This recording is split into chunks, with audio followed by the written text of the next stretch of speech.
Okay, this gonna be a little video on this Sequoia from when I first had to attempt to open the back door myself.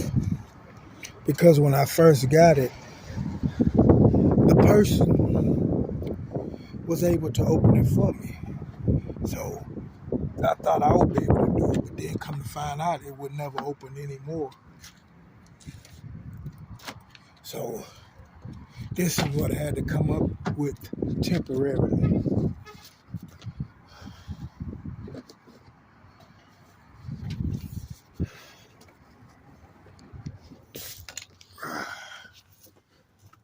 He's down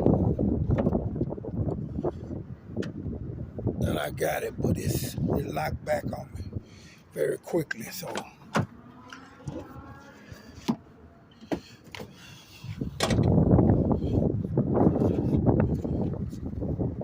this time I'll be able to get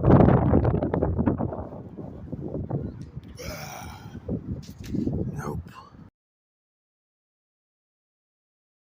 As you can see, I brought it down and been spotted through that bottom hole where, you know, one of those